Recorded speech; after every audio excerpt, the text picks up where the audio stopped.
Today we're talking to Jimmy Morham, who was in the Parachute Regiment. On this episode, we'll discuss the Falklands War in 1982, known as Op Corporate, on which Jimmy deployed with Free Para. So, Jimmy, please tell me your story. Evening, guys. I joined the regiment in 1972 as a boy soldier. My father had served in both the Royal Scots and the Parachute Regiment, so basically I was an army brat. My dad was my hero. I was always going to follow him at the regiment. I was not interested whatsoever in any other military formation. It had to be the Paras. So at 15, as you could in those days, I joined the Junior Parachute Company, served in that for 2 years, and then very shortly after my 17th birthday, I joined recruit company at the Para Depot. I went through the basic recruit training, passing out in June of 74. I was posted to Free Para, who at that time were in Northern Ireland.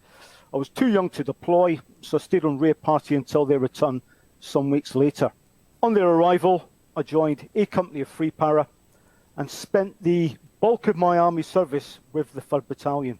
However, I did serve in the other 2 parachute battalions as well, particularly 2 Para, where I spent my last 6 years of my 22-year service. Did your dad join up during the war, or was that after the war he joined up? No, my dad did national service in the Royal Scots and then signed on as a regular. And it was while he was in Suez that he saw the Parachute Regiment in action, decided that was for him.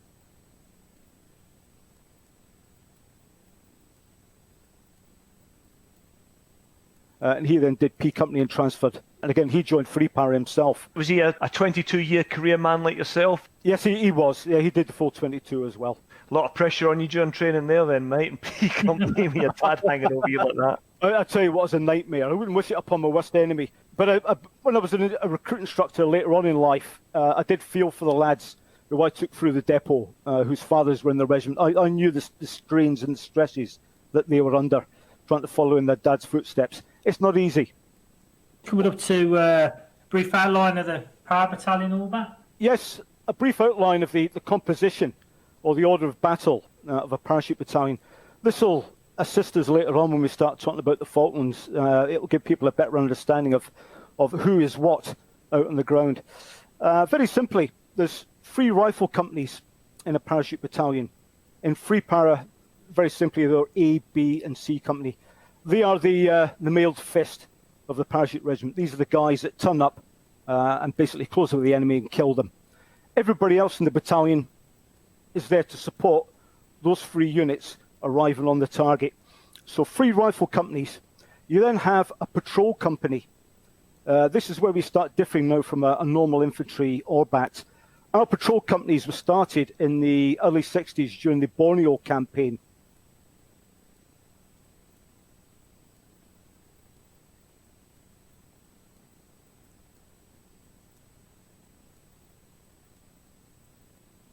And they were raised by the Free Parachute Battalions to support the SAS operations during that Borneo campaign. So they were trained by the SAS. There were 4-man patrols, something like 7 or 8 to each company. And the battalions kept those patrol companies going after the Borneo campaign was finished. So all 3 battalions, 1, 2, and Free Para, had a patrol company. In Free Para, it was D Company. We then have our support company, which is the heavy weapons company. That's the 81mm mortar,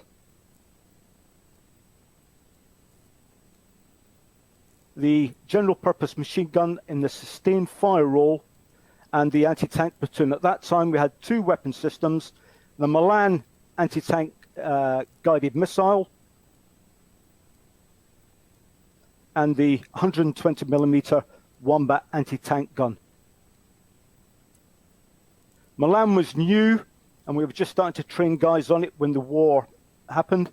And the 120mm gun is an old weapon system, outdated. We took it to the Falklands. It was prepared for battle, but never left the ships. It was left alone. Those of us who were anti-tank gunners, we then re-rolled and became mini fire support teams using the GPMG. More about that later on. So that's the support company. Each of those 3 rifle companies will get its own detachment on an operation of machine gun platoon, the anti-tank platoon, and its mortars to form then that company fighting group. I was always attached to B Company. That was my company. From there, you've got your standard HQ company, which is your cooks, bottle washers, signals platoon, and the like.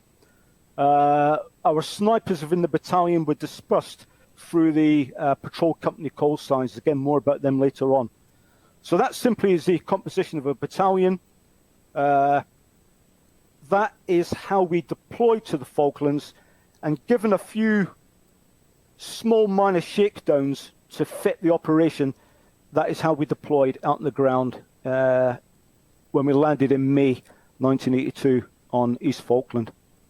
Did you have Milan on the ground out there, Jimmy, as well? Yes, we did. We're actually, I should mention that the time that all this kicked off, we were running a support weapons cadre at the time, and I was actually teaching 120mm gun. Milan, we had just been given it, along with the Klansman radio system. So we're running a cadre, basically teach guys from scratch. Milan, it was nothing to do with me. I was totally gun.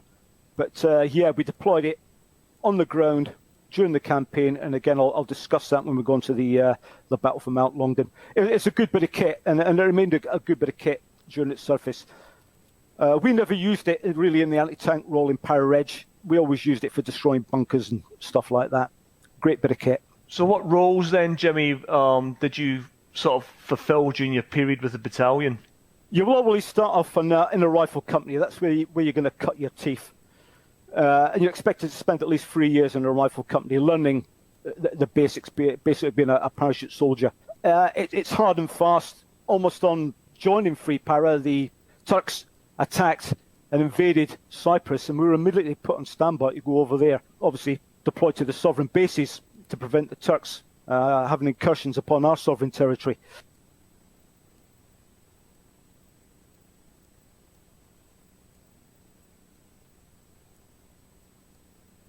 So it's very hard and fast. It was basically keep up or get out. It was simple as that. You lived or died by your reputation and your personal skills. So 3 years in a rifle company. From there, you'd be looking at an attachment at some stage of the game for a couple of years to either support company or patrol company. For myself, I served in every single company in Free Para, apart from C in HQ. And that's probably standard for anybody in a 22-year career in the regiment. You will bounce around the companies.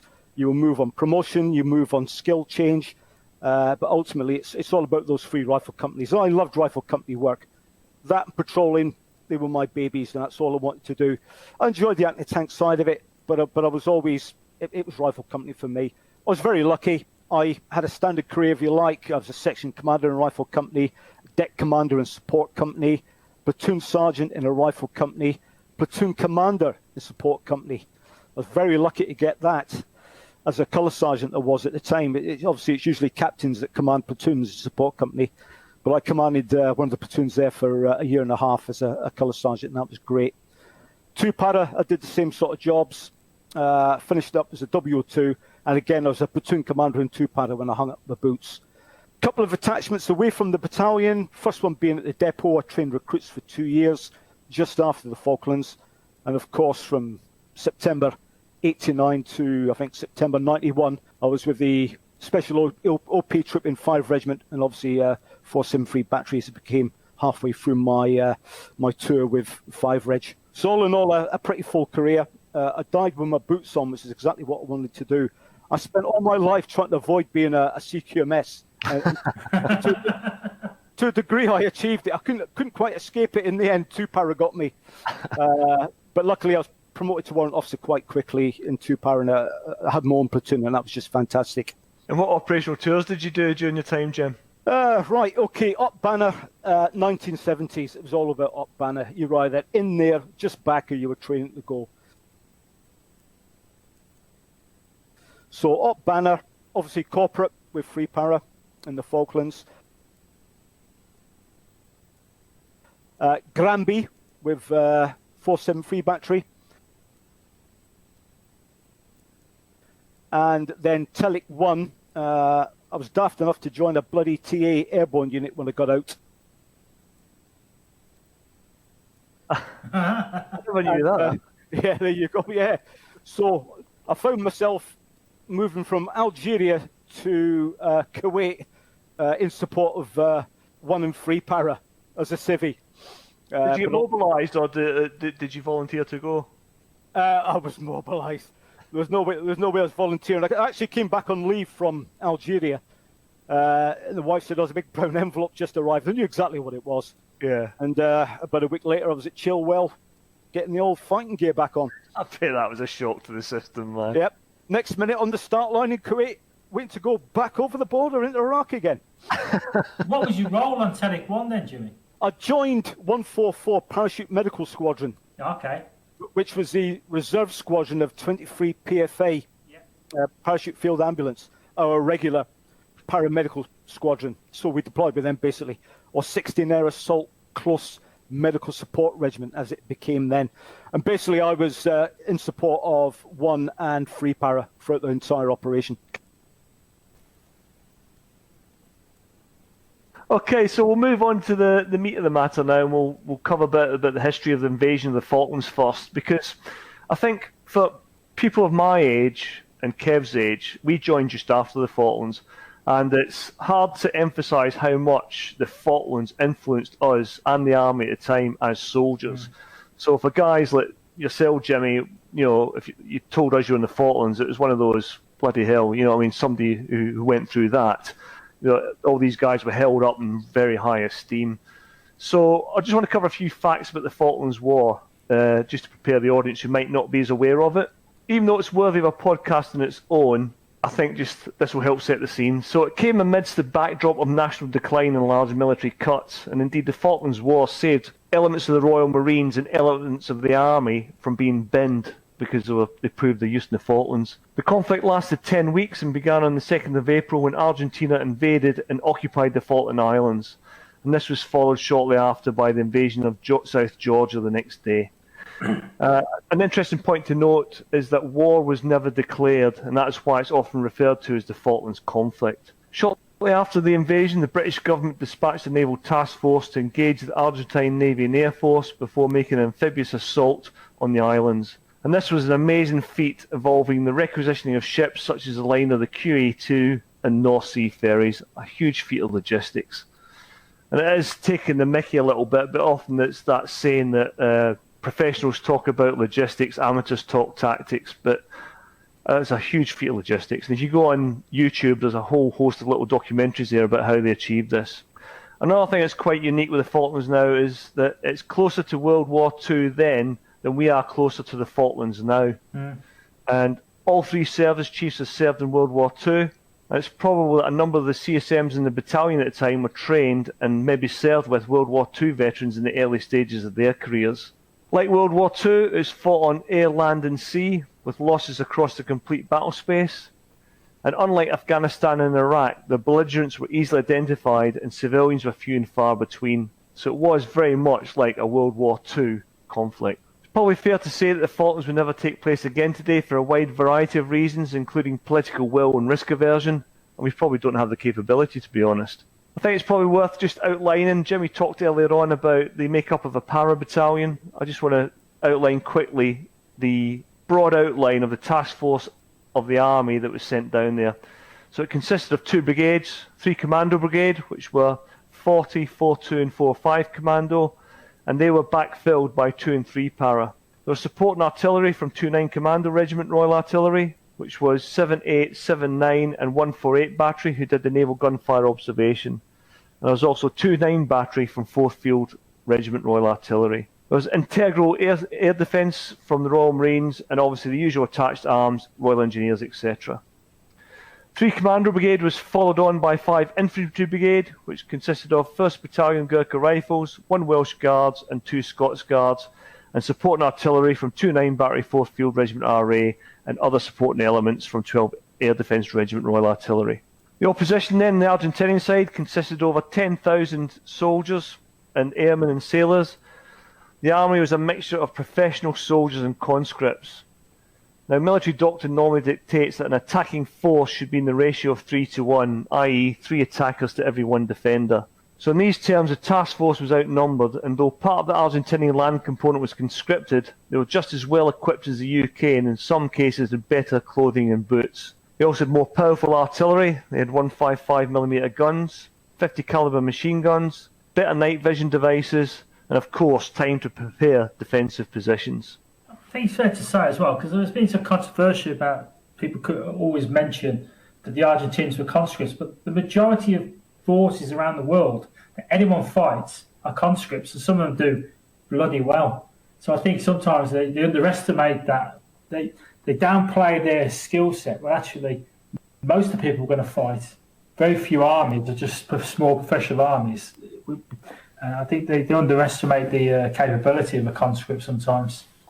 Seems about the conscript army in the Second World War, and we smashed it as well. Yeah, absolutely, mate. Totally. So the other elements of the Argentinians, you had the Argentinian Air Force, which was professional with aggressive pilots that pressed home the attacks, allowing them to sink 7 British ships, including 2 frigates and 2 destroyers. They also sank the Atlantic Conveyor, which had a huge impact on the campaign as it led to the loss of 6 Wessex and 5 Chinook helicopters. And Jimmy will cover a bit more about that later on, about the impact that had on him. The Argentinian Navy pretty much sacked it and returned to port following the sinking of the battleship Belgrano by HMS Conqueror and a loss of over 300 sailors.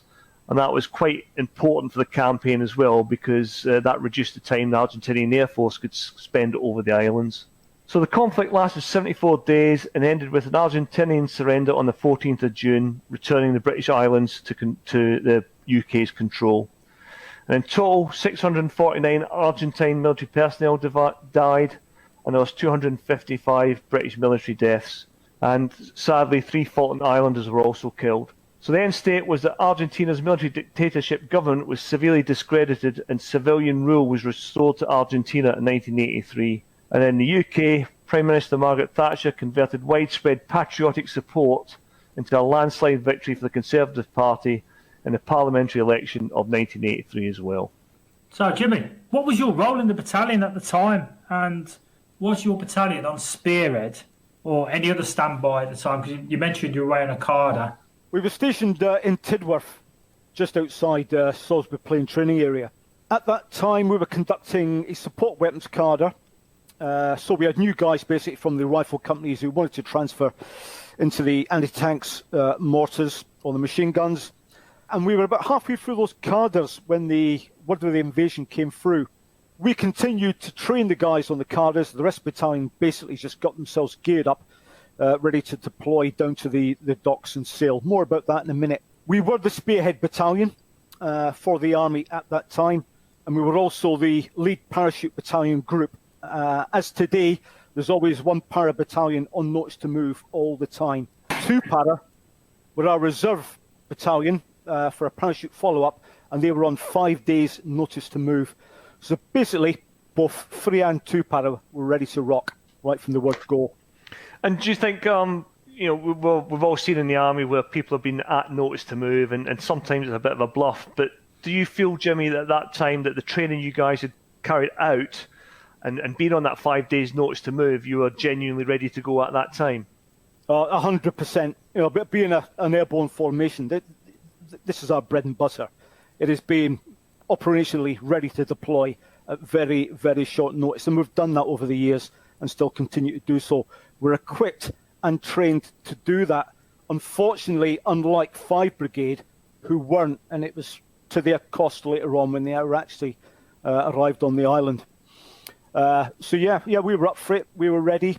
And as soon as we given notification that this was going to happen, we geared up ready to go to the docks and deploy with the amphibious force. And were you able to carry out any sort of pre-deployment training, or was there just not enough time?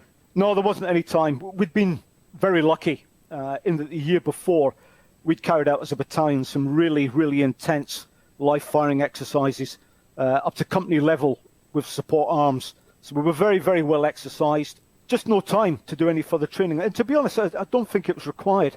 All we then needed at a later date was refresher training. And again, when I come on to the sailing phase down south, I'll cover a little bit of the training. So no mobile phones back then, mate. How did they get everybody back to camp? Apparently, one of the companies was on leave. I've got no recollection of that whatsoever, and we certainly weren't. But I know they phoned up all the major railway stations in London.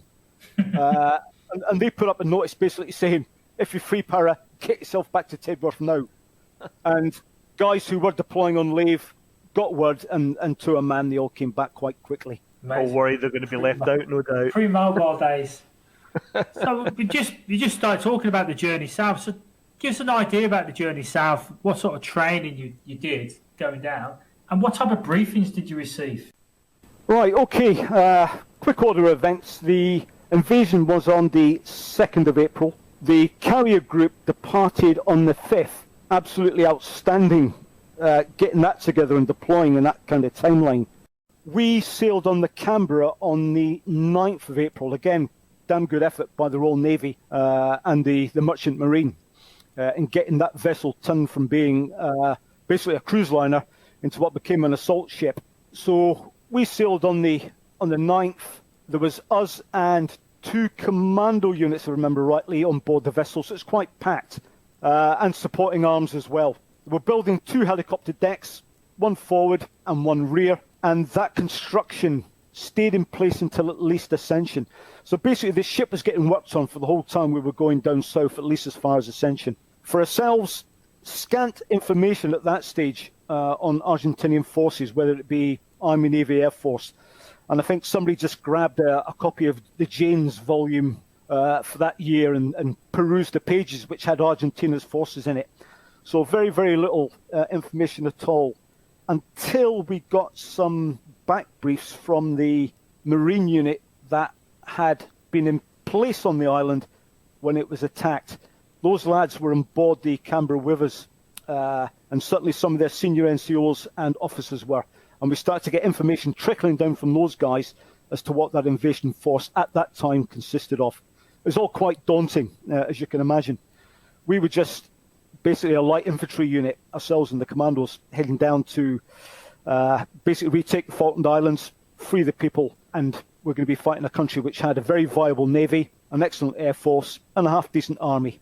Did you feel, was there sort of, before you sort of got to the Falklands, Jim, and you're heading down there, was there a feeling that the politicians would sort it all out, or were you just focused from the start, right, we're going down there for a fight? We were under no illusion that we would end up on the islands either way, that we were either going to fight for them, or if there was a political solution, we'd still sail there and garrison the islands during that sort of interim while things were calming down. So for all intents and purposes, as far as we were concerned, we were going down to the Falklands, either to fight or to garrison. And we were preparing to go to war. It was simple as that. We weren't really interested in what the politicians were doing. We were getting daily updates, but it was war fighting focus. That's where we were. Oh, I wonder if, because we had the leadership was still from the Second World War, their mindset was different to, let's say, the mindset of the 21st century senior management or leadership in the armed forces. In the Second World War, they were very much akin to, right, we're going to make something happen, let's just do it as we go along, and they made it work. And I'm wondering if that was still the mindset at the top when they were putting together a task force and getting them out the door as quickly as possible. Because I would fully, I would fully agree with that. Oh, all 3 heads of staff, all World War II veterans, as you say, an ex-Lancaster bomber pilot, a submarine and destroyer captain, and a guy that had landed on D-Day. Yeah. You know, what better guys to have at the helm of what was then Britain's biggest war since Korea.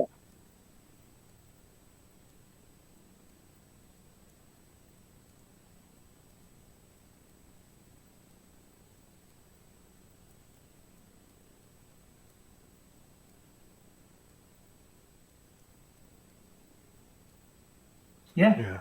And they had that can-do, we're going to make it work. Once they had the politicians behind them, right, we'll just get some ships, we'll bolt it together, we'll get everyone sailing, and we'll fix it as we go down.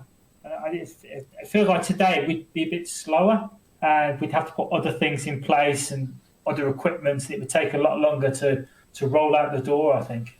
Absolutely. I mean, the plan was by no means perfect, and the odds were massively stacked against us. I saw a quote from the United States Navy after the war that their assessment of a successful reinvasion by the British forces was a military impossibility. Okay, so for this task force to get put together and deployed in that space of time, and then retake the islands in that space of time, It was an unbelievable undertaking by all involved, not just Para-Reg, everybody that had any influence on the operation whatsoever. It was very, very impressive. Yeah. So what other training then were you doing on board, Jimmy? We very, very quickly sorted ourselves out on board. Space was limited, so it was a case of the commandos booking various rooms, us taking our turn. We had a promenade deck around the vessel, which was exactly a quarter of a mile long, so you can guess what that was used for. And we did everything from basic PT up to 10 milers. That got a bit daft, to be honest. The Marines one day would run around in PT kit. Us being paras, the next day we would run around in boots and denims. The Marines next day would run around in assault order. Next day we'd run around with a Bergen on. They turn up the next day with 2 Bergens and an anchor tucked under their arm. Yeah, we were just going... A rivalry then, Jimmy.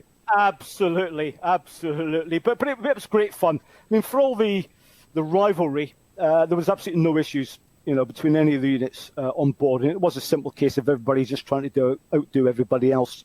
So with regards to training, we basically carried out every refresher training on every subject you could ever carry while on a vessel going to sea. So basic infantry skills, map reading, battle first aid and the like. We fired all our platoon weapons over the side of the vessel. We had some very good presentations from the naval gunfire guys.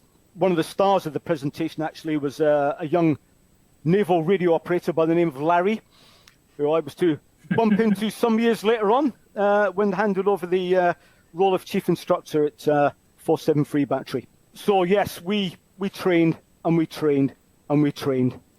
When you got to Ascension, I think Ascension Island was hugely important to the task force, because I understand from my reading that a lot of ships were loaded as quick as they could, but when they got to Ascension, that was a chance to shake out, sort of reorder the loading on the ships, but also more importantly for you guys, get a chance to do some landing craft drills and some other training. So what did Ascension enable you to do, and how important do you think that was?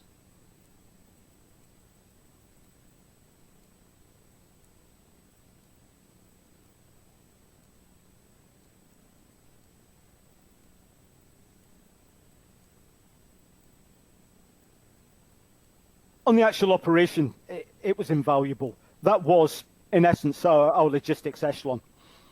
Without that base in the Middle Atlantic, we'd have really struggled to have done what we did. Everything that we didn't have anyway was flown in there to then be put on vessels later on. Further units were flown into Ascension to then join us at that stage of the game. And we trained on the island itself. It's a small volcanic rock sitting in the middle of the Atlantic, very, very hot tropical conditions. It allowed us to go onshore and basically fire every weapon system within the battle group.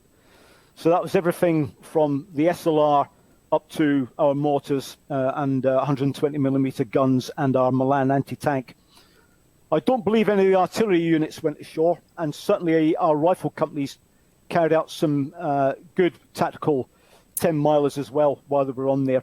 With regards to assault craft landing training, we did it incessantly, day after day. We were there for about 5 or 6 days in total offshore. So it was loading drills. We then come onto the beach landings. There was only one beach on Ascension that you could carry out the landings on, and the waters were absolutely full of sharks. I've never seen so many sharks in my life. Nobody swims that lives on Ascension Island. They stay on the land.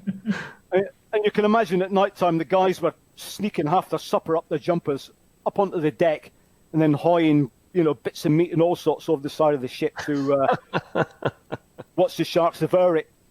However, that was double-edged, because come the time that we were actually going to carry out the landing drills, we told the Royal Marine coxswains on no uncertain terms that there was no way they were going to lower that ramp until we were at least halfway up that beach. And that's exactly how it went. So yeah, drills and drills and drills again, so we could do it basically in our sleep. And again, I think another big contrast, I mean, we've got the World War II sort of piece coming through this again, but it's probably pretty fair to say that battlefield first aid back then probably wasn't that much different towards how it was in World War II. Is that a fair assessment, sort of the training you got? Yes, very, very simple. Breathing, bleeding, breaks and burns, and that was it. Nothing more than shell dressing. We didn't use drips, and we weren't trained how to use them. It was the basics. Control of hemorrhage, gunshot wounds, burns, fractured limbs. As simple as that. Well, one point on that, when we were actually in what was going to become the ship's sick bay, being taught our battlefield first aid, we were all sat in big plastic sacks about the size of a 50-gallon oil drum. And I'm sat in one of these, and I looked in between my legs at the label on top of the bag, and it said, bags, body, human remains. So that was a great morale raiser for that. We're all sat in body bags. I think it's I think first aid in the Falklands is a very interesting subject on a number of levels. Firstly, at the sort of the regimental aid post level, and again, Jimmy, you can correct me on this, but I understand a lot of regimental aid posts in the Falklands and was a bit of a hollow in the ground somewhere where the stretcher bearers took the casualties to the regimental medical officer and the orderlies. So there was nothing fancy. It was a lot of cases just a dip in the ground. Is that correct? That is absolutely correct. As I'll explain later on, there was very little cover in the Falklands. When we're actually on Longdon, in amongst the rocks, the RAP came to the bottom of the feature, just as you described there, tucked itself into a little hollow alongside a large slab of rock and operated from there, and providing absolutely invaluable life-saving service to the battalion. Very brave people. Yeah, amazing. I think the fitness of the soldiers, the dedication of the sort of the medical staff, and I've read a few accounts as well where the cold weather helped quite a bit, slow bleeding and slow the body system down, so that guys, who maybe have died in a warmer climate were able to survive. Yeah, you're absolutely right there. In those days, it was a case of always banging in a drip as your sort of first action in an RAP. But because a lot of our guys, my gunner included, were laid out basically shot and bleeding throughout the whole of the night, the low temperatures basically just slowed down the bleeding and then just simply cauterized the wound and they stopped bleeding. Had they had fluids pumped in them, it's pretty likely that might have kept the bleeding going. All right. So yeah, it caused a bit of a rethink after the campaign. Yeah. With regard to treating gunshot wounds, giving fluids, etc., when you're in those cold conditions. And certainly a lot of our lads were laid out there for a long, long time, many hours, with multiple gunshot wounds, and survived. And they put it down to the slow bleeding due to the low temperatures. Yeah, amazing. And then to survive that, well, one of the other things we'll just briefly cover is what was called the Red and Green Life Machine, which was the field hospital, which was set up by a surgeon captain, Rick Jolly.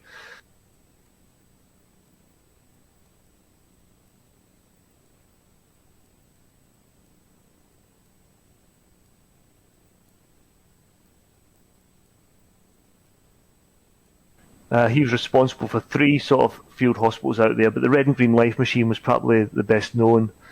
He was the only serviceman in the Falklands War to be honoured by both the British and Argentinian sides, and the awards were for his recognition and achievements in managing 3 frontline field hospitals in which more than 1,000 casualties, among them 300 Argentinian soldiers and airmen, were treated. Interesting thing about that Red and Green Life Machine was every person that went in there wounded survived. Again, absolutely unbelievable. Jolly was a senior medical officer of 3 Commando Brigade, and he had intended to use the SS Canberra as a floating field hospital, but the ship's vulnerability to air attack meant that it needed to be kept 200 miles at sea. So he's given 90 minutes notice to set up his first field hospital, the Red and Green Life Machine, which is a single-storey derelict meat processing plant at Ajax Bay, one of the 3 British landing sites on the western coast of East Falkland. Sadly, Rick Jolly died a few years ago, only at the very comparatively young age of 71. So, Jimmy, covered a bit about the sort of the prep going down, but for any soldier, the ground and the weather are always dead important. So, what was the ground and weather like? Well, South Atlantic, heading into what was going to become their winter. Very, very cold. Temperatures hovering on or around 0, constant wind, which really was the main issue, rain, sleet and snow at quite regular intervals. The biggest issue really, I'd say, was the fact that you were wet most of the time. I've been colder on Sennybridge training area. However, the temperatures combined with the wind and the wet we were very simply, from the day we landed to the day we left, we were damp. At best, soaking wet most of the time. And that was the weather we had. There were some lovely days, crystal clear, still with that constant wind. Most of the time, it was absolutely freezing.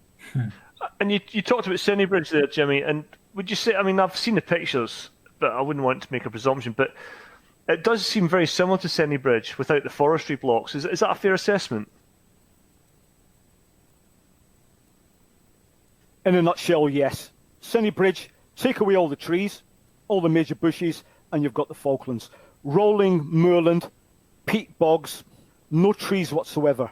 So very, very little natural cover from the elements. But an ideal ground that parachute battalions had already trained on, in essence. Is that a fair assessment? And the commandos as well, obviously, with their Arctic history. Yeah. So yeah, combined with frequent rivers to cross, none of them too deep, thankfully, at those crossing points. Very small mountains, very rock-strewn mountains they were. And we had a geological anomaly called rock runs running down from some of these features. And that's like a boulder field. And you have boulders the size of a football up to the size of a car, basically strewn in your path at varying depths. And they were that bad that they actually held up one of the commando attacks during our brigade attack on the night of the 11th, 12th of June. That's how bad these things were. So we're crossing them in the pitch dark, and they were obviously ankle breakers of the highest order. So that's the kind of ground that we had to cross. Very heavily weighed down, obviously, with equipment. So trying to maintain an upright stance when you're standing on very wet, spongy ground is very, very difficult and very, very energy sapping. And you would a lot of people to lower limb injuries. We didn't. There was a couple, but not very many at all. Trench foot was the issue. So it was called weather injuries, basically. We were from day one wet. Our boots were wet and never dried. Therefore, obviously, your feet are totally damp day and night. Even when you dried them, and if you had a sleeping bag, which is infrequent, it got into your bag, you put your dry socks on. But again, putting your dry socks away the following day into your smock, they would end up damp as well. So there was no break for your feet. Yeah. And for any civilians listening, feet are a very basic thing like your feet. If you get something like trench foot, it can make your life an absolute misery. Yeah, well, we all had it to varying degrees. Some worse than others, and some guys did fall out with trench foot.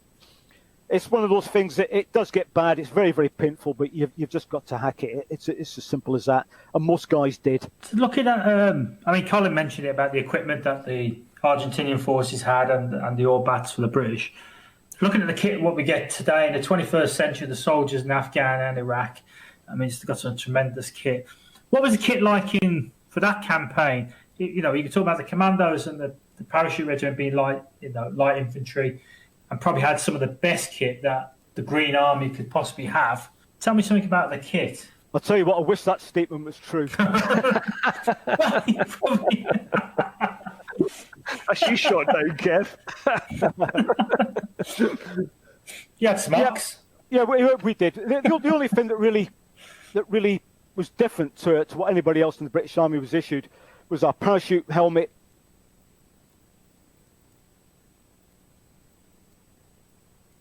our parachute smock,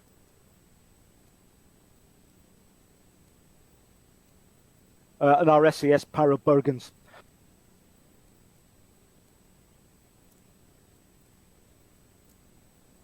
The rest of our equipment was really pretty much bog standard to what the rest of the British Army was wearing, whether we're back in the UK or on the plains of northern Germany. So it was a parasmock, a KF shirt, which was a leftover from World War II,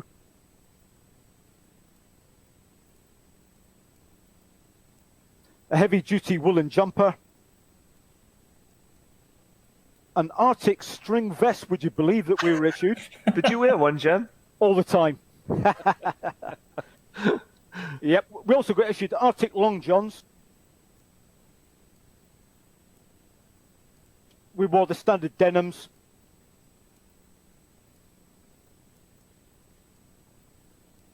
Puttees around our ankles. Again, another World War and Ball One bully left over.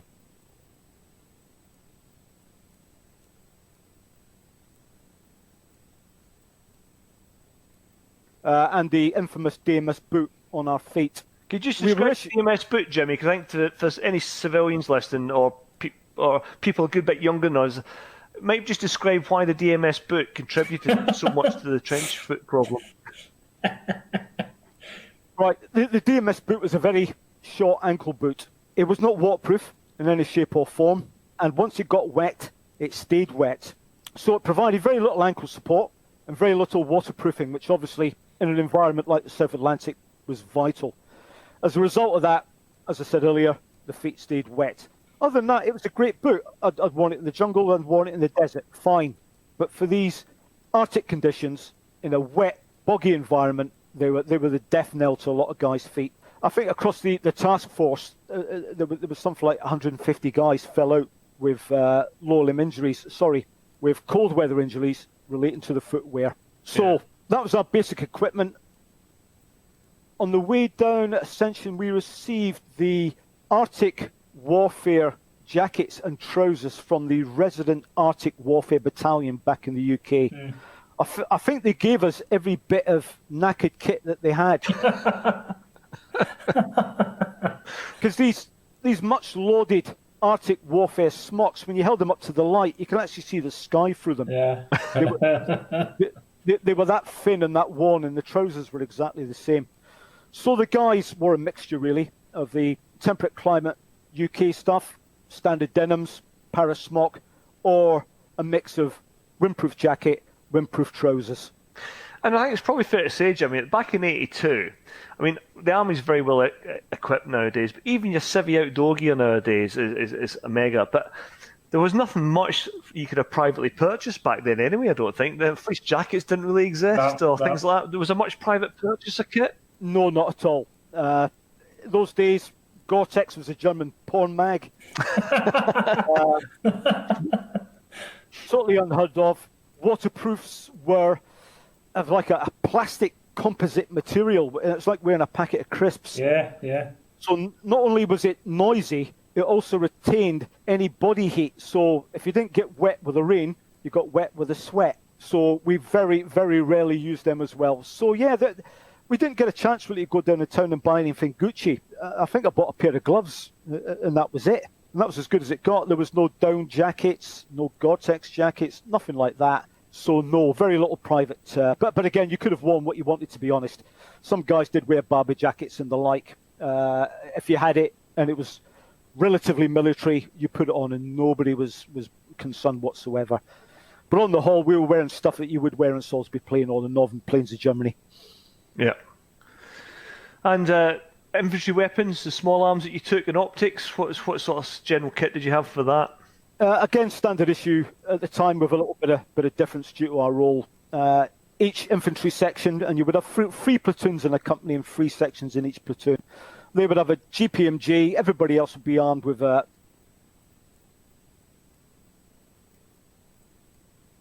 SLR. Within the platoon, there would be one 84mm Carl Gustaf, which is like a bazooka. Okay. Anti-tank weapon and very effective at bunker busting. That was it really at company level. Self-loading rifles, GPMGs, and 84mm anti-tank weapons. Support weapons-wise, we had the GPMG and sustained fire roll, a platoon's worth of that. We had 6 81mm mortars, and we had, I believe, 4 Milan posts with as many missiles as the guys could carry, which was a fair few. Those of us who were gun, we carried general purpose machine guns, again with the potential to turn them into the sustained fire roll as well. So weapon systems, pretty standard to an infantry unit. The only difference was we had a machine gun platoon as well as the machine guns that were within the companies. So we were quite GPMG, light machine gun heavy. A lot of weight to carry on top of all your personal kit as well. It was, and we'll come to that in a minute. So, weapons-wise, that's just about it. Optics, there were some of the site unit infantry Trilux still around, and there was a slack handful of those scattered throughout the rifle companies. That's a very simple ×4 magnification telescopic sight, for want of a better description, to keep it simple. We, with regards to night vision, had the individual weapon sight, the IWS.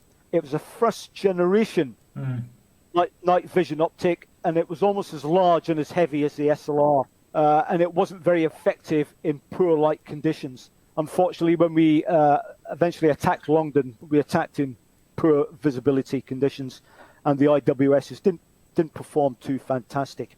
We also had at support company level 1 or 2 night observation devices, NODs, which is like a very large individual weapon sight, and that's normally mounted on a tripod and used for controlling direct fire onto targets, and that's exactly how we used it on Longdon, the one that was actually taken up to the top of the mountain. So very, very simple, and as I'll discuss later on, the optics and weapons issued to the Argentine forces that we were facing were far superior to what we had. So they outnumbered us physically, and their weapons were far better, and their night sights were just a different world altogether to what we were carrying. Usual story for the British Army, that, isn't it? I'm afraid so. I'm afraid so. So before we move on to the ground campaign then, Jimmy, I just want to probably talk a little bit about risk, because I think the Army's attitude to risk back then was a lot different to it is now. And I think we've already touched on that with the 3 service chiefs having World War II experience. But, you know, one thing, listening to your conversation there, no mention of body armour. And in this day and age, the British Army would not go anywhere without body armour. It's also interesting to see when you read accounts of the Falklands about the decisions taken at battalion level that I doubt would even get off the drawing board now. Now, for example, you might correct me on this, but I believe the Scots Guards attacked Tumbledown with berries on and no helmets because they thought it would aid recognition. That's absolutely right. And can you imagine a battalion commander making that decision now? No. No, I don't think there's much chance of that. It'd be straight in the papers and some mum would be complaining somewhere. Yeah. And there's a principle that normally applies to military vehicles. You know, mobility, firepower, or protection, pick any two. So if you pick heavy weapons and protection for the vehicle, you can kiss goodbye to mobility. And you look at what the contemporary soldier carried in Afghanistan. If you had to fight in all that body armour and everything else, Jimmy, do you think it would have been impossible? Would you think you'd have been as successful with weighed down with all that body armour and kit that the modern soldier carries? No, I think that would have been detrimental to the assault. I didn't myself, but the company that I was with stripped off their webbing and assaulted Longdon in their parasmocks. Wow. And that's where the mobility came in. Yeah. We were fighting in the pitch dark in amongst rocks. Mm-hmm. Therefore, body armour and all the other extra bits and bodies the lads carried these days, even chest webbing, I wouldn't have wanted that on me. You need to better get down when you need to get down. And I think we'd have been like turtles up in those rocks if we'd had to carry that kind of kit. Body armour, no way would we have worn that, even if we had the offer. Not a chance. We would have left that behind. We needed mobility. One of the lessons I learned is that the longer you're up, the more chances are you're going to get shot. When you're up, you've got to be moving fast. Mm-hmm. Just don't give the opposition a chance to get more than a couple of rounds off at you. If we'd have been more overloaded than we were, and we were our smocks weighed pounds and pounds and pounds because our pockets were full of ammo. But any more weight than that, that would have caused casualties, in my belief. Guys would not have been able to move fast enough in close contact with the enemy. Yeah, it's a very interesting. I mean, it's probably quite controversial, but it's certainly a discussion we could go down a rabbit hole on. But you look at what guys have to carry now with all the day sacks and the body armour, and they're like modern day knights on the battle space. It's, no mobility whatsoever. So, Jimmy, can you just talk us through the ground campaign from your perspective leading up to the Argentinian surrender? Okay, I'll start from the initial beach landing. For us in Freepower, that was the morning of the 22nd of May. So the task force basically anchored up in San Carlos Water, which was to the western side of East Falklands. So basically in Lima Stanley, but at the far side of the island. So 2-Power landed first.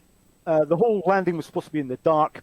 For many reasons, 2-Power's landing, the timings were extended, which led to us, unfortunately, carrying out our landing assault in daylight, because we were using the same landing craft that 2-Power was using. So that was 2-Power and 2 of the commando units in free power landing in San Carlos water that morning. We embarked from HMS Intrepid. That was our assault ship, having cross-decked to that from the Canberra, just short of the exclusion zone. Went ashore and basically deployed in the vicinity of the Port San Carlos settlement. We had an enemy OP just north of us on a location called Fanning Head, which basically was a jutting point of land that came out into the water and dominated the whole of San Carlos water. That was being pummeled by naval gunfire as we got into the assault craft and then headed into the beach. So we've got an engagement going on our left. We knew there were any enemy forces in Port San Carlos, numbers unknown. As it was, as we were approaching Port San Carlos, they basically left the location and bugged out in the general direction of Stanley. We got all 3 companies on shore, deployed the rifle companies up onto the high ground above Port San Carlos, myself being with B Company at that time. As I said, I'm a dedicated B Company detachment, and I stayed with B for the entire campaign. So the battalion HQ settled around the settlement itself, which consisted of a farm and a family of about 7 or 8. All the rifle companies dug in on the high ground, sitting above Port San Carlos and above the water, and basically dominated our area of the beach landing with 2 para and the commandos just south of us. We'd only, I think, got halfway up the feature when we saw our first Pucara ground attack aircraft. And that appeared to our south, just at the other side of the water, and basically tactically flew along a ridge line, observing our move up the mountain and obviously the disembarkation of the troops onto the landing areas. So the pilot skimmed along the ridge line, got a look at the landing, and then basically disappeared over the other side of the ridge and went back to report to the forces in Stanley itself. So the game was up at that stage of the game, and we expected and did receive the Argentinian Air Force arriving in the Sound about an hour or so later. By that time, thankfully, we'd got up to the rocks and we dug ourselves in. The water table is very high in the Falklands. A lot of the guys hit water straight away, so it's a case of building up as opposed to digging down. So it's cutting the turf from the peat and building a sanger, which basically is an improvised bunker made of either rock or compacted earth, soil, turf. And that's how we basically dug ourselves in to those defensive positions. We dug down in a simple fire trench, 6 foot by 4, or we built a sanger using the peat and rocks that were available. And we got ourselves in a couple of hours. It's very easy digging. We then test fired all the mortars, sorted out some defensive fire plans, and started tying in all the arcs of fire between the different platoons and different companies of the battalion to cover ourselves and to cover the landing areas. As I said, about mid-afternoon, the Argentinian Air Force turned up. I think there was something like 30 aircraft on the first attack, and basically attacked every vessel within Falkland Sound. They were all at anchor at the time, apart from the Royal Navy frigates. And that went on for the next 4 to 5 days. Incessant air attacks on the anchored supply ships and on the Royal Navy destroyers and corvettes that were within the Sound. They were basically covering the logistical move from the landing ships onto the shore. So it was all the heavy stuff, all the stores needed to support that attack. We were very aware that this was a one-shot operation. It was either going to work or we we're going to end up stuck in the middle of the South Atlantic with no ammunition, no supplies, and basically dead in the water. Did you witness any of the ships being sunk by the Argentinian Air Force, Jimmy?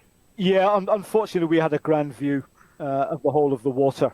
It's not something that we wanted to see, and to be honest, it depressed us quite greatly. And yeah, it just enhanced our feelings of gratitude to the Navy for, one, getting us there in the first place, and two, for staying put and supporting the rest of that logistic resupply coming ashore from all the support vessels that were there. And the Canberra itself was plonked right in the middle of the Sound with the Reserve Commando Battalion on it, which I think was 4-2 at the time. So there's a hell of a lot of really juicy targets sitting in that Sound. And literally, as one air attack would finish, half an hour later, there was another one, and that just went on and on and on. We were getting updates from our RCO daily. He would tab up from the farm up to the high ground, basically visit every platoon, every company, and give us an update to what was going on. So we're well aware of what ships were hit, what ships had unexploded bombs on, which was something like, I think, 8 at one stage of the game. I think it was either Antelope or Ardent blew up at 1 o'clock in the morning and literally just lit up the world when that went up. We could see through our binos the holes in the ship's sides of some of the Navy vessels, and the fact that, again, they were staying on station with unexploded bombs on board. It was absolutely unbelievable. But we needed to get going. That was the bottom line. We were witnessing our Navy being sunk. We needed to get going. Okay, and you've already mentioned the Atlantic Conveyor, which had the Air Squadron on board, the Chinooks, and I believe some Wessexes. Fortunately, the Harriers that were on board that, prior to getting it hit by the Exocet that struck the vessel, they'd already flown off. But the Chinooks less one all went down. So that was our heli mobility out of the window almost immediately. It just left us with what the Navy had brought with them, which is the Commando Air Squadron and the Naval Air Squadron guys, and that was us. So there was no way there was going to be any significant quantity of troops moved by air. That was totally out of the question once the Atlantic Conveyor was sunk with that squadron. As terrible as those sinkings were, it could have been a lot worse, because you mentioned there, Jimmy, about the sheer quantity of unexploded ordnance, and part of that reason was that the Argentinian armourers were setting the bombs. Oh, yeah. Because they had to attack so low. Yeah. They released the bombs too low. Testimony to their bravery, but thankfully for us, they were setting the bombs wrong. We were very, very lucky in that respect. It could have been a disaster. It was a close-run thing, as was said after the event. A few more ships going down, we'd have been in trouble. We would have still carried on with the land campaign. There's no way we were going to sit there. We'd have still eventually pushed ourselves towards Stanley, but our logistical support, our Navy support, would be gone. And that would have been an absolute disaster, as it nearly was. It was heartbreaking to sit there in our trenches watching these guys getting pummeled day after day after day. Frequently, we would have Argentinian aircraft. They would engage the ships and then get out of there as fast as they could. The air defences went fantastic at that stage of the game. The sea slugs that the Navy used went fantastic. They had buffers, guns on some of the older vessels, again, antiquated. And the Rapier system that we took ashore, air defence, again, took days to settle in. And again, didn't actually knock down too many aircraft from what I could see. I think, again, it goes back to that. But the attitude at the time from the hierarchy was they accepted the losses, which I don't think today would have accepted those losses.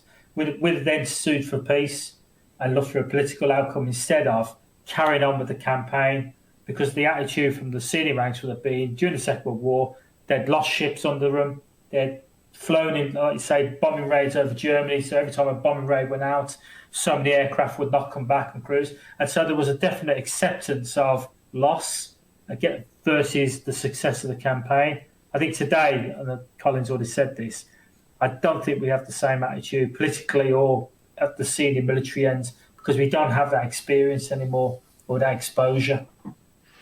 So you must have been glad, Jimmy, when the breakout, when you get out of those trenches and do something came along. Was that a bit of a relief when that happened? Yes, it was. As I said, it was depressing to sit there and watch the Navy get pummeled day in, day out. And obviously they were going to sit there for as long as we were around. So we finally broke out from the beachhead. I think it was around about the 28th of May. We started a battalion advance to contact going west, heading east towards Stanley. We didn't know where our final destination was going to be. We knew ultimately we were going to be attacking Stanley. That was the goal. But we were going to go via various settlements en route and conduct it as an advance to contact, depending on what we hit as we went from one end of the island to the other. One of the other commandos followed a similar route, but visiting different settlements on the way, and 2 Para left its defensive positions and started heading towards Goose Green to attack the strategic reserve of the Argentinians, which was based down at Goose Green itself on the isthmus there. So we've got 2 Para heading down there to attack Goose Green, and you've got 1 commando unit and 3 Para basically now conducting 2 advance contacts across the island to eventually close with the enemy at Stanley. That's probably physically one of the hardest things I've ever done in my 22 years in the army. The ground, combined with the conditions and the operational weights that we were carrying, it was just backbending, absolutely wearisome. Was this just like a battalion snake, Jimmy, was it? Or right, the way we played it, right at the point of the battalion, you would have the point company, okay? The point platoon of that company will be in an attack formation, okay? So first call signs are moving tactically. Behind them, you've then got the rest of the battalion moving in what we call half attack. Very simply, that is the battalion snake. It's B company, one behind the other, off to a flank, C company, one behind the other, and then B doing exactly the same. So tactical at the front, ready to react depending on what we hit. The rest of the company's basically sitting back in the saddle and tabbing. Out on the flanks and well forward of the battalion, you've got our patrol company. So they are providing flank protection during the move. They're in front of us clearing choke points like river crossing locations, and we would sit outside the settlements until they'd been in and cleared them. And obviously they are the eyes and ears of the battalion, so they're out there gathering intelligence as well. Mounting OPs, mobile patrols. More about those guys later on. Their task over there was very, very demanding, and they had an outstanding role. They had a real good war. So, day and night, tabbing. We tabbed during the day, rested maybe every couple of hours for 10 minutes, and we just tabbed and tabbed and tabbed. Distance-wise, it was about 50 miles to our final destination, as it turned out to be, which was Mount Estancia. But obviously, moving tactically, it was far more than 50 miles, with many dog legs in between. Light skills, which in effect is our assault order, which is our weapons, our optics, our ammunition, a bit of food, our heavy weapon systems, mortars, Milans, bipods, tripods, barrels, everything being man-packed. So we were literally human mules. And this, unfortunately, is where 5 Brigade got caught out when they landed. The guys weren't very fit, and they found it impossible to carry operational loads and had to be moved by sea, which led partially to the issue with the attack on the Galahad later on in the campaign. So it was where the fitness basically of the para-reg and Marines came to the fore. It was moving tactically across broken ground with operational assault loads. So, as I say, this was day and night basically. You were stumbling, you were falling into bogs, you were clambering across rock runs, very little breaks. It was freezing cold, so when you stopped, you were thankful to ease the weight off your shoulders, but within 5 minutes, it was freezing cold again, and you just wanted to move. So it was a no-win situation all the time. We had one river crossing on day one, and I'll never forget the B Company Sergeant Major. As I got to the far bank, having waded through the river, he said to the guys around him, "This is going to separate the men from the boys." And it did. It's exactly what it did. But to their credit, most of the guys completed that tab. So after a couple of days, we arrived outside Till Inlet, which is a small settlement of about, I think, some 5 or 6 families. Our patrols went in first, cleared it, and then guided us into the location. We spent one night there, dug in to defend ourselves, and then cracked on with the advance to contact the following day. I did manage to get into a sheep shearing shed for about an hour that night, and wrap myself in some sheepskins. Well, at 5-star luxury that must have been, Jimmy. Well, put this with the ticks. Thought it was 5-star luxury. Yeah, they were a nightmare. We didn't spend long in there. It was just full of ticks. But it was a welcome break just to get out of that incessant wind and cold for half an hour or so.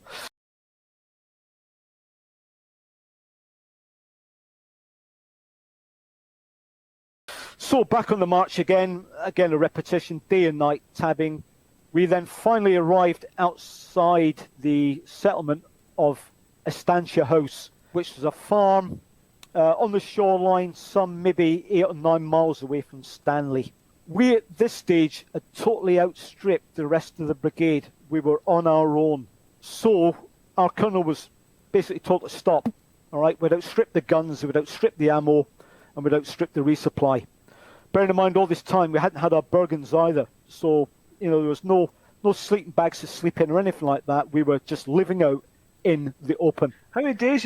Sorry, Jimmy. How many days had you been without your Bergens at this point? Do you reckon? On the actual tab, we didn't have them at all, and we got them after about day 6, I believe. Bloody hell. About day 6. We occupied the high ground above Estancia, which is Estancia Mountain and Mount Vernet. So again, Battalion HQ stayed down at the farm complex. All the rifle companies dug in up on the high ground above it. Our patrol platoon established a patrol base halfway in between Mount Estancia and Mount Longdon, basically looking up to the high ground around Stanley, covering Longdon, Harriet, Two Sisters, and Tumbledown Mountains. They were basically looking at the route that we were going to use to attack Longdon, getting eyes on, and then conducting close target reconnaissance on Longdon itself once brigade confirmed that that was going to be our task on the night of the brigade attack. So as we're digging in, we also mounted fighting patrols to dominate the area around our defensive position. And we also mounted OPs, and I took part in both OPs and the fighting patrols that went out. We, on one of them, dug in around the Murrow Bridge on the Murrow River, which ran in between us and Longdon, with the view that we would then hold that bridge for the battalion to attack Longdon the following day. Bearing in mind, we had no artillery, just the ammo that we had on us at the time, and no other support. And our intention was to just go up and attack Longdon. No support from anybody. We moved during the night, forded the Murrow River, took some engineers, our parachute engineers with us. We dug in around the bridge. They cleared the bridge. First thing we saw that morning was the Foo Party tabbing up the side of Tumbledown. Then about 20 minutes later, the first rounds started coming down.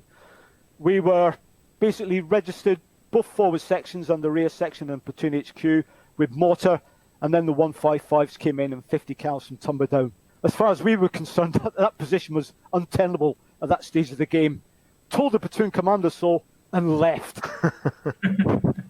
We were very, very lucky. A low-level fog came down, and we used that as cover to withdraw. There was no way we could hold that sitting out in the open, surrounded by all that high ground, and in range of their artillery and heavy weapon systems. But that's just an example of one of the fighting patrols that we put out. The patrols, in the meantime, daily and nightly, are creeping around Mount Longdon. They got right into the feature. So when it came to our plan of attack, it was based on information that the patrols platoon or company had gathered. It was absolutely indispensable. We knew there's a minefield around Longdon. We knew where parts of it were, but not the full extent or the depth. So it's quite obvious that when we did mount the attack, we were going to have to walk through that minefield. There was just no way around it. The para-engineers crawled into the minefield, dug up some of the mines, brought them back so we could get a look at them and they could study them. We tried to get the extent of the minefield, but it was just impossible. It was just too long. It basically went round the whole of Longdon in a horseshoe shape, and we were going to walk through the centre of that horseshoe eventually. So there was no attempt, Jimmy, to clear lanes or anything. It was just a case of crossing your fingers and hoping for best. Is that a fair assessment? That's exactly what it was. Unfortunately, hoping for the best didn't quite work, as we'll go on to later on. But at least we were aware that it was there. I think I'd rather have been not told. But there you go. But no, the patrol company's work on Longdon was outstanding, and a few of the guys got some very high decorations for the work that they carried out. The close target reconnaissance was just outstanding. We knew the locations of many of the 50 caliber machine guns. We knew where their mortar pits were, sentry positions, the ground radar that they had, and the like. And as I say, those guys were on their bellies and they got right into that position and carried out some fantastic work. They also engaged the Argentinians now and again just to keep them on their toes. They called in artillery fire once we got it up there. They also brought in some Harrier strikes and they sniped some of the sentries as well. Again, just to keep forcing ourselves upon the enemy all the time. Downside of that, I suppose, is the fact that they knew we were there, but at the same time, they would have been able to easily see us from Longdon while we were dugging around motor stanchion and Vernet. We'd have been in full view. So that's where we were. We came to a halt. The rest of the brigade caught up with us. The battalion echelon at Stantia House at the farm became the brigade echelon. So basically everything started to move in around there, ready to support Free Commando Brigade on its attack on the high ground that surrounded Stanley. And the high ground was the key to taking Stanley itself. So that's where we were at that stage of the game. Dug in on those two features, patrolling ahead, dominating the ground, and carrying out close target recce's on Mount Longdon, which had then been confirmed as Free Para's target for the night of the 11th, 12th of June.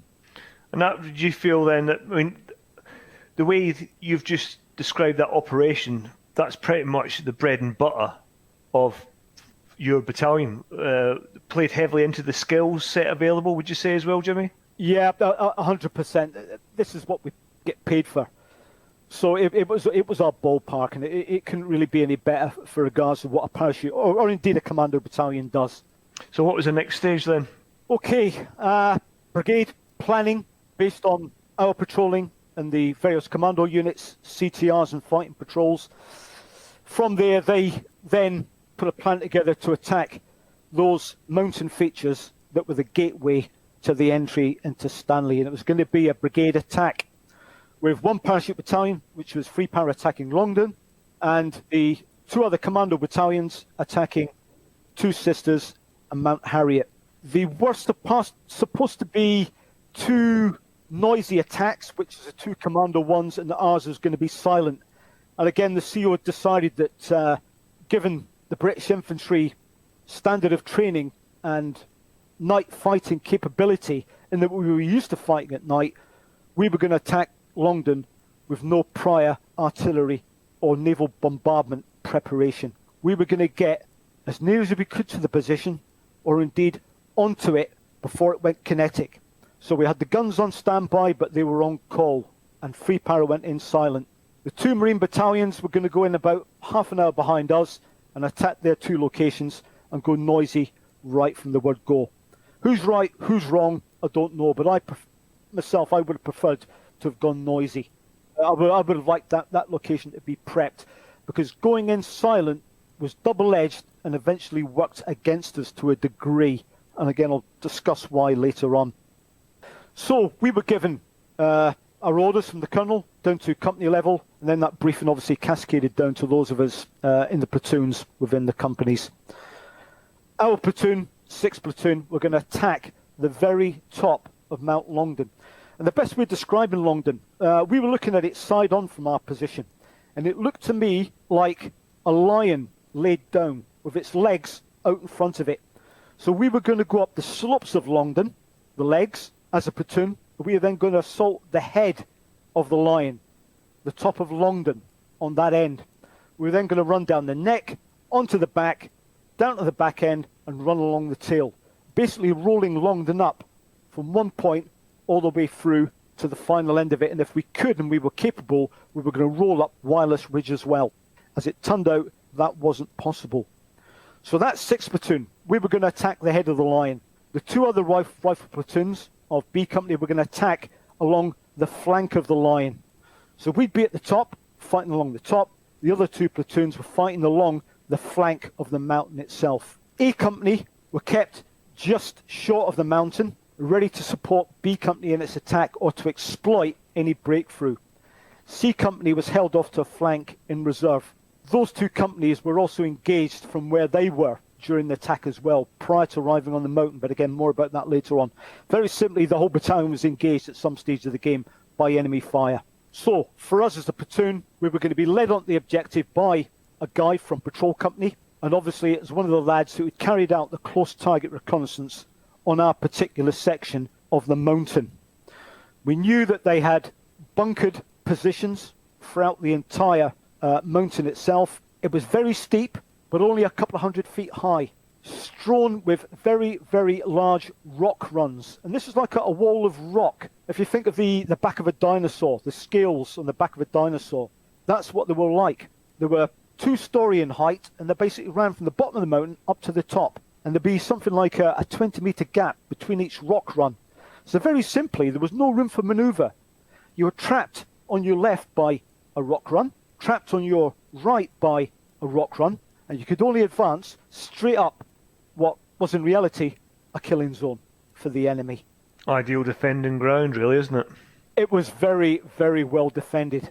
We had the B Company group of the 7th Infantry Regiment of the Argentinian Army on the mountain, with a platoon of Marines with their 50 cal machine guns. They had a platoon of engineers who bizarrely were issued with the most up-to-date Knighton second generation rifle night vision aids. So they had approximately a third more men than we had attacking them on the mountain as a company group.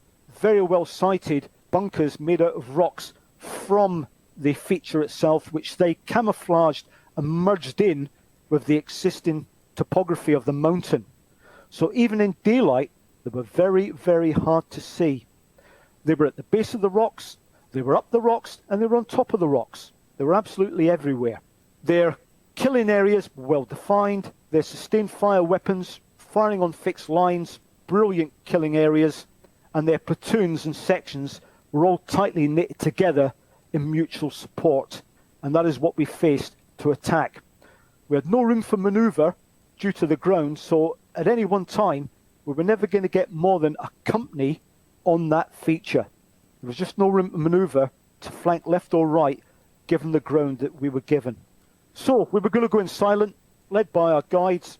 We left our defensive positions on the night of the 11th, just as it got dark. Again, a battalion snake all the way down as far as the Murrell River. The Murrell River was halfway between us and Longdon. It was a significant water obstacle. Our parachute engineers, somehow from somewhere, got hold of a ladder, and they very simply improvised a simple infantry bridge over the Murrell River, and that's how the entire battalion crossed that river. I have no recollection of crossing it myself, but that's how we did. Those parachute engineers were absolutely fantastic, very, very brave men, and they went into the assault with us. Just a point about that, because it's reminded me, when we went into the assault, we took everybody.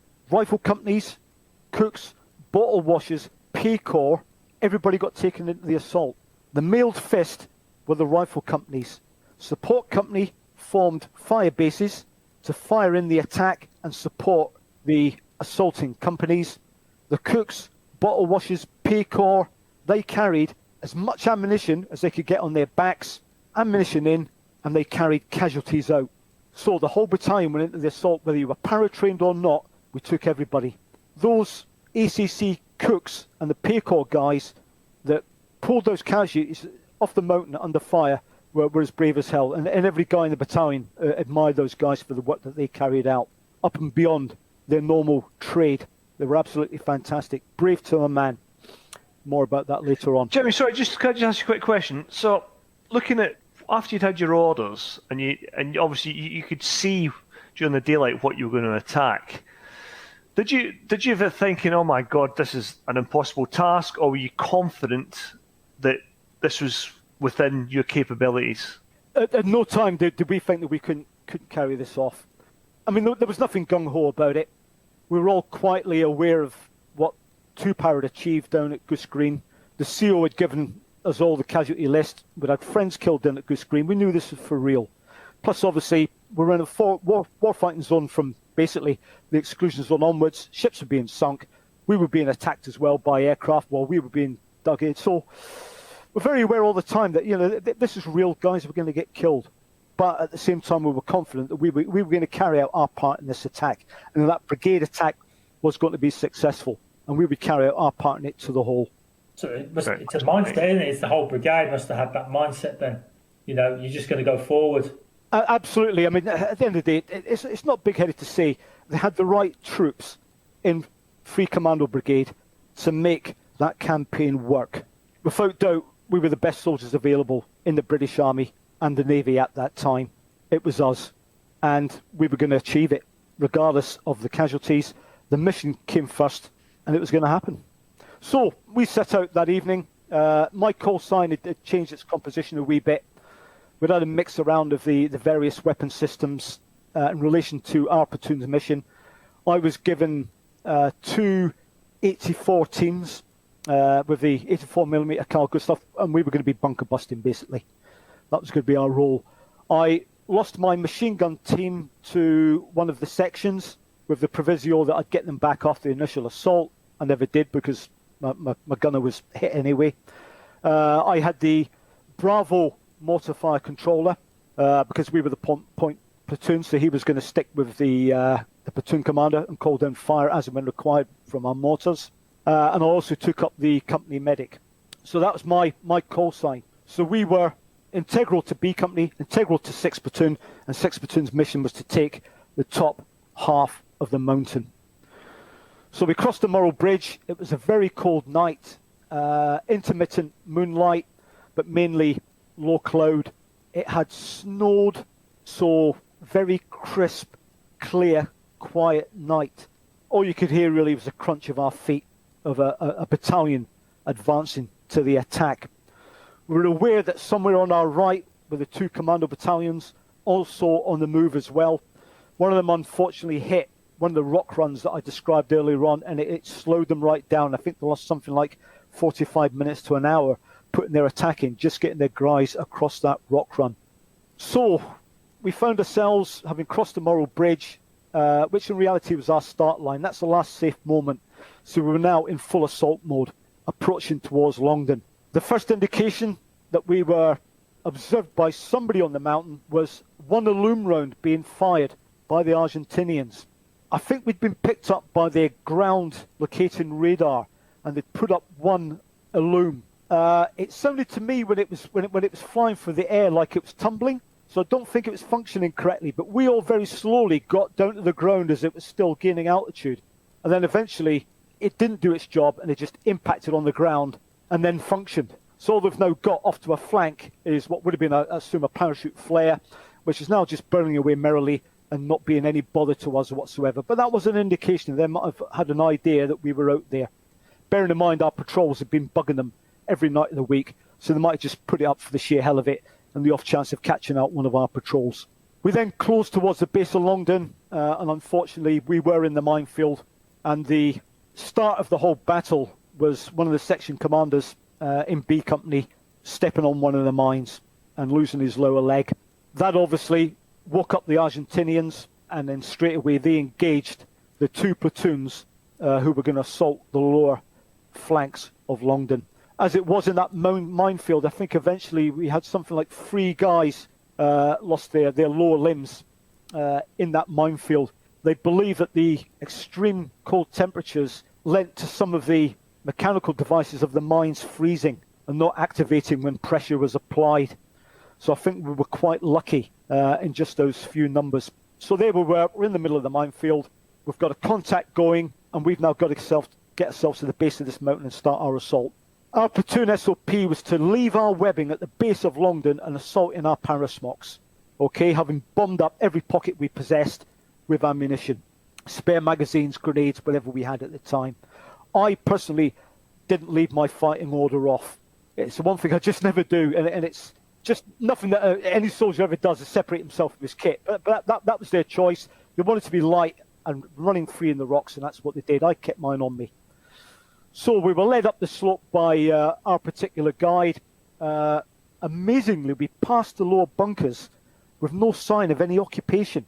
That worked against us later on in the evening. So very simply, we got up the lion's legs, up that slope, out of contact, other than some fire that we received from a way over on our right. It was very high, it was old tracer, it was flying above our heads, not a big deal, even though I think I loosed off something like a half a mag in the general direction. Those empty bunkers, Jimmy, do you think the Argentinians just vacated them and moved back to the main position? Yeah, I think what some of them were doing at night time, I believe they were leaving those forward locations and going back and sleeping in tents. Right.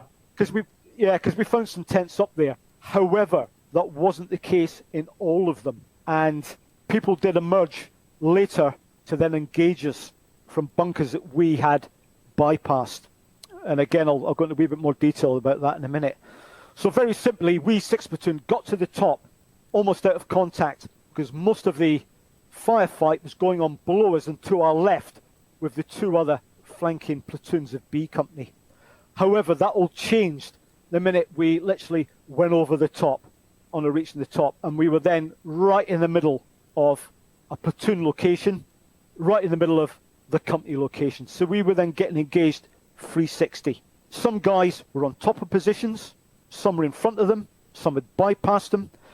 So we're basically getting fire now from every direction you can think of, and above us, out of the rocks, and people are dropping like flies. We took a hell of a lot of casualties very, very quickly. We had section commanders killed, section commanders wounded, platoon sergeants wounded, platoon commanders wounded, all very, very quickly. So any form of recognized fighting organization very quickly broke down as a result of that. People were stranded around one rock run, separate from the rest of their section. Half a platoon would be around one side, half were being channeled up another. We were in the killing areas of the dug-in sections and dug-in platoons, and on the sustained fire lines of their GPMGs and their 50 cals. So we took in B Company a hell of a lot of casualties very, very quickly. However, privates in the regiment don't need corporals to tell them what to do. So as bunkers were identified, they would be taken out. That'd be a very, very slow process. One, of identifying exactly where it is and what it is. Two, of trying to get some form of covering fire onto the bunker, while two guys, or however many, would crawl up on their belt buckles and get some grenades into it to silence it. The issue being, we couldn't see these guys. So with our fellas identifying a bunker, putting in an assault on the bunker, and then being killed by another bunker on the flank that we couldn't see in the dark. The IWSs were literally useless in the available light at the time, given it was low cloud. This is pretty much a section level war at this point, Jimmy. Would you say a section level attack? I know you can probably say about most operations it goes down to section level, but I get the impression from your discussion here that you have literally got sections and half sections just cracking on their own and find it very hard to interact with and consolidate with other sections in either side of them. Is that a fair assessment? Exactly. It was very, very difficult for any platoon commander to control what his sections were doing. 9 times out of 10 they were out of sight, they were split up, and key personalities were dead, including some of the radio operators. So information coming back as well was sketchy. All you were getting was screams, shouting, grenades going off, incessant fire, walls of tracer flying absolutely everywhere, and you didn't know who was who. Thankfully, the Argentinians, bless them, were firing green tracer. Obviously, ours was the old classic British Army red, so that worked in our favour, and it certainly saved us engaging some of our own call signs, even though I myself was engaged by one of the call signs later on in the night. Again, more about that later on. But very, very fractured, very, very slow, and very casualty heavy. And it was literally just breaking down at the smallest common denominator. 2 guys working together, being covered by their mates to slowly pick these bunkers off. And it was not easy, because as I say, as one is identified and engaged, the attackers were engaged from several other bunkers that you couldn't see in the pitch dark. Some guys were literally standing on top of the Argentinians when they were engaged. Right. Literally walked over what they thought was a lump of rock and fell into the trench with 2 Argentinians into it. It was a target indication nightmare. Pitch dark, just flashes everywhere, and trying to ascertain their exact location. Oh, absolutely. Weaponry. The good old SLR that the British Army was issued with at the time, every time you squeeze the trigger, it fires a round. Excellent weapon in its time, certainly a battle winner in the 60s. By the 70s and 80s, it's starting to get outdated, and really we should have been looking at having an automatic weapon by 1982. We didn't. The Argentinians, on the other hand, had the FN, which was the automatic version, if you like, of the self-loading rifle. Very, very accurate. Many of them had bipods. If we weren't getting bursts of 3 to 5 rounds, we were getting sustained fire from them. And it was very, very effective. The issue that gave us was the fact that we could not win the firefight. It was absolutely impossible. That is a basic no-no, that you never assault a position without first getting the enemy's heads down by putting down a volume of fire, which basically ensures that their return fire is inadequate. We couldn't do that. Their firepower was just so great, so we had that to contend with as well. All the assaults were frontal, because we couldn't flank, and they were into a rate of fire that we couldn't match. So we had 11 hours of that through the night.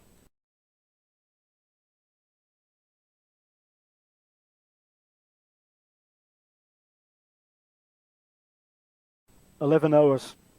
I bet that seemed to pass in seconds, didn't it? Or did it seem 11 hours? I'm just curious. Did that 11 hours go really quickly, or did it feel like longer?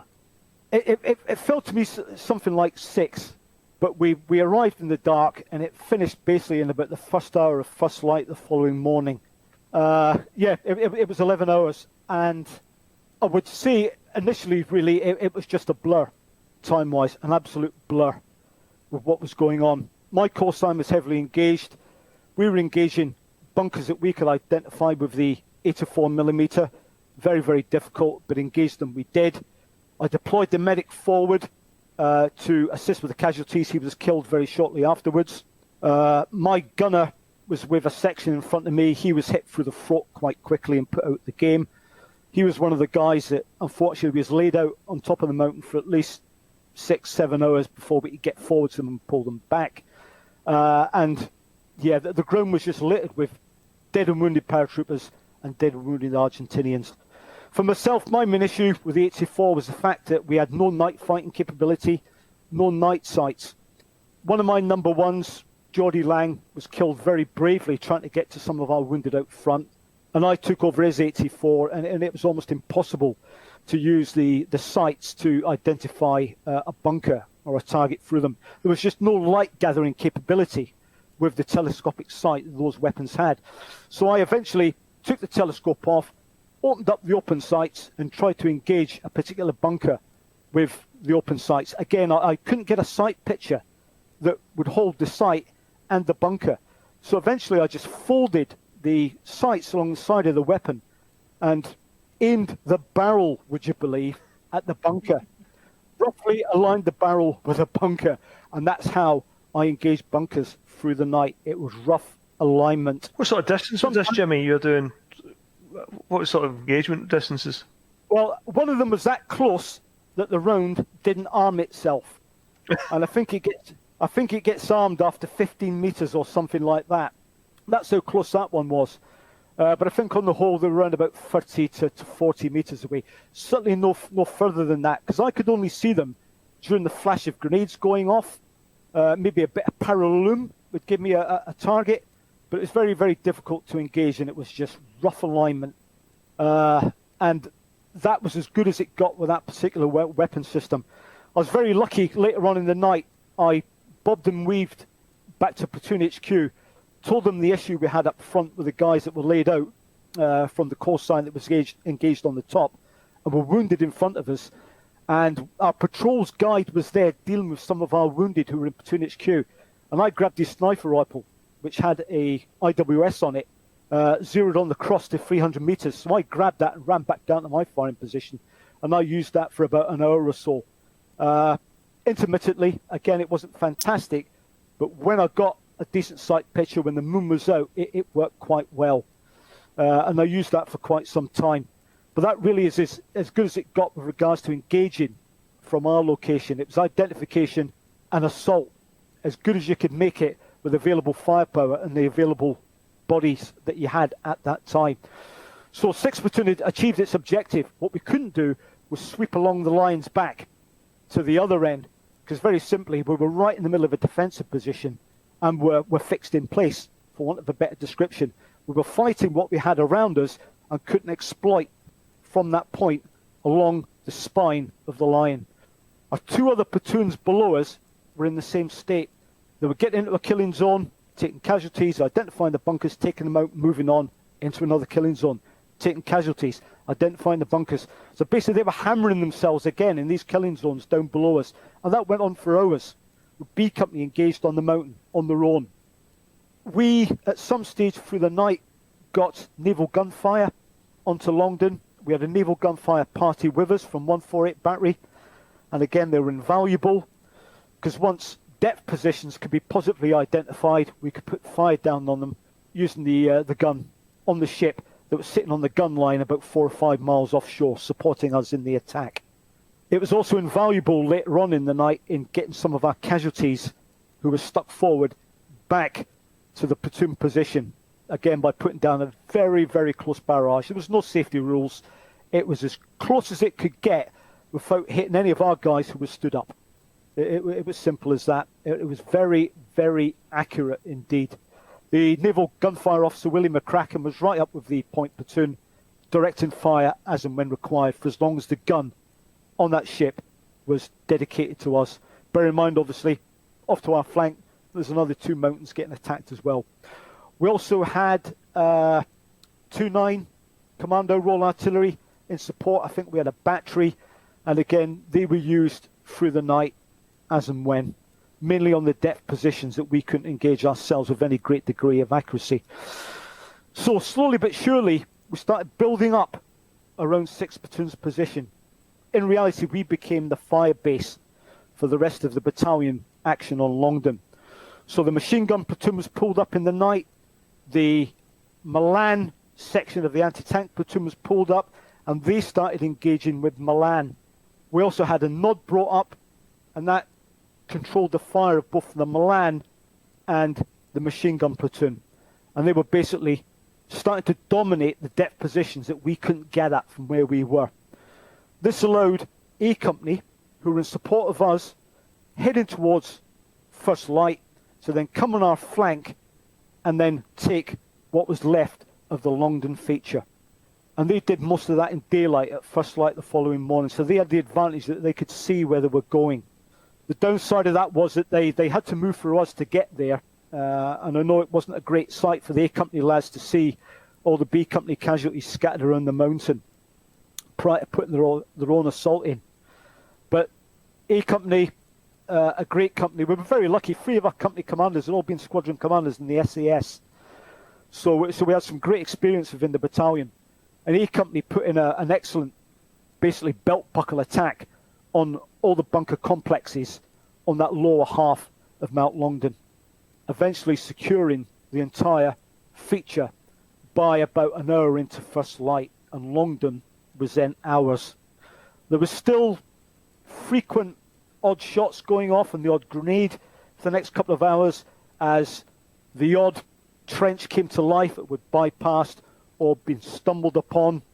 But I think probably by about First Light +2, it was as near as damn it in our hands. But that then led to other problems in that we were now on Longdon, and that was also a defensive fire location for the Argentinian artillery. And we then, for the next 2 days, were under heavy artillery fire until the ceasefire or the move to our next attack start line. And that caused a hell of a lot of casualties.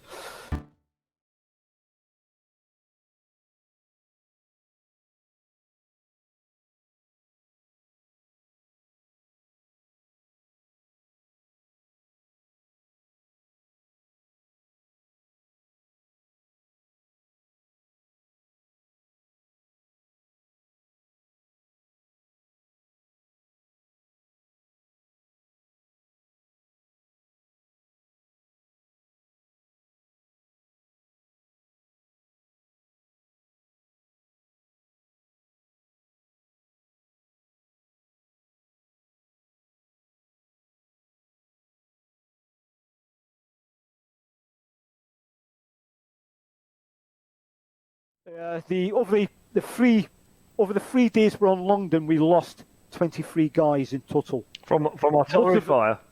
No, most of them during the night attack, but a good 3 or 4 to the artillery fire of the next 3 or 4 days that we were sat on Longdon.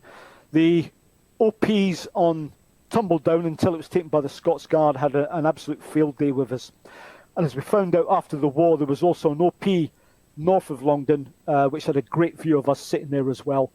So we were raked with their pack howitzers, raked with their 155s day and night for the next couple of days. And that for me was probably the worst part of the whole campaign, I think, was that artillery fire over those coming days. But anyway, First Light the following morning is a battalion reorganisation on the objective. Who's where, who's alive, who's dead, who's with who. So obviously call signs have got mixed up during the night. I ended up merging the survivors of my section with the survivors of another section of a section commander that was killed. That was then my grouping till the end of the war. I was now a section commander in B Company proper. So I had those guys to re-bomb, replan, basically G them up, get them into their defensive positions and prepare for the next phase of the attack, which was going to be an assault onto the area of the racecourse outside Stanley. And that was going to fall to Free Para. That was our attack. So that morning, what do we have? Basically, bodies all over the mountain, ours and theirs.